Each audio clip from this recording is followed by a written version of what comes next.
جب امام مہدی کا ظہور ہوگا تو سب سے پہلے امام فرمائیں گے جو آدم کو دیکھنا چاہتا ہے وہ مجھے دیکھے، جو نوح کو سننا چاہتا ہے وہ مجھے سنے، جو موسیٰ سے ملنا چاہتا ہے وہ مجھ سے مل لے، جو ابراہیم کو پانا چاہتا ہے وہ مجھے پالے۔ اے لوگو، اگر میرے جد محمد مصطفیٰ صلی اللہ علیہ وآلہ وسلم کی زیارت کرنا چاہتے ہو تو میری زیارت کر لو۔ لوگ کہیں گے کیا ثبوت ہے کہ آپ امام مہدی ہیں؟ تو بس یوں امام مہدی علیہ السلام ثبوت پیش کریں گے۔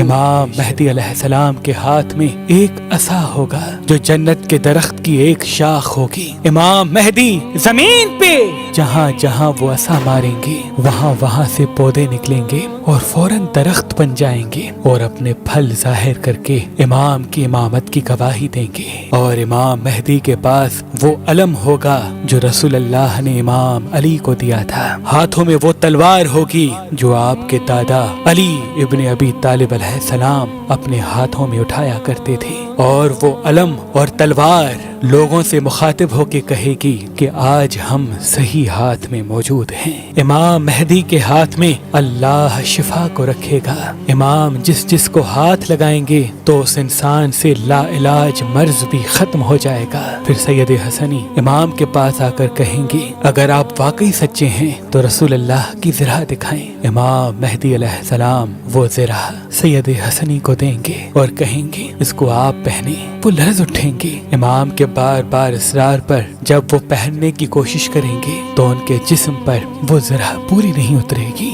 دوسرے لوگ بھی آگے آ کر پہننے کی کوشش کریں گے تو کسی کے جسم پر وہ زرہ پوری نہیں اترے گی۔ پھر امام مہدی علیہ السلام اپنے جسم مبارک پر رسول اللہ کی زرہ پہنیں گے۔ ان کا جسم نور کی مانند چمکتا رہے گا۔ لوگ ان کے ہاتھوں کو چومنا شروع کر دیں گے۔ اتنے میں آسمان سے 3313 فرشتے آئیں گے اور امام کے ہاتھ پہ بیعت کریں گے۔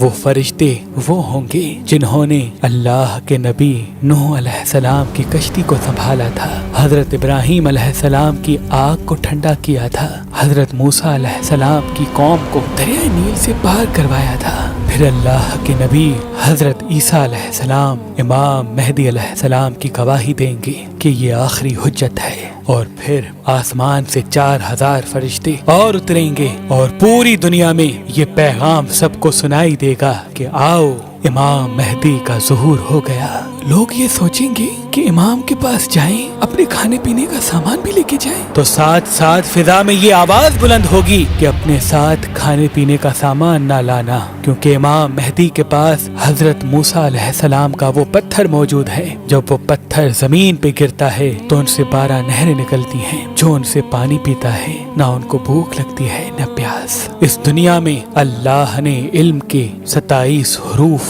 تخلیق کیے۔ جب سے دنیا بنی ہے تب سے لے کے اس وقت تک اتنی جدت کے بعد بھی صرف 2 ہی حرف دنیا کے پاس علم ہوگا۔ امام مہدی علیہ السلام باقی 25 حرف علم کے ظاہر کریں گے اور دنیا اس علم کو دیکھ کے حیران ہو جائے گی، اور سب سائنٹسٹ ریسرچ کرنے والے امام کی امامت کو قبول کریں گے۔ امام مہدی کا ظہور اللہ کے گھر سے ہوگا، اور امام مہدی علیہ السلام پہلا خطبہ خانہ کعبہ سے دیں گے۔ پھر آپ روضہ رسول کی طرف رخصت ہوں گے اور وہاں سے کوفہ کی طرف روانہ ہوں گے۔ آپ کی حکومت تقریباً 309 سال تک زمین پہ قائم ہوگی، اور یوں اس زمین سے غریب اور امیر کا فرق ختم ہو جائے گا۔ لوگ ایک دوسرے کا دل کبھی نہیں توڑیں گے، کوئی بھی کسی پہ ظلم نہیں کرے گا، ہر کوئی ایک دوسرے کا احساس کرنے لگے گا، محبت امن کے ساتھ ہر انسان زندگی بسر کرے گا، اور یوں یہ دنیا جنت کا عکس بن جائے گی۔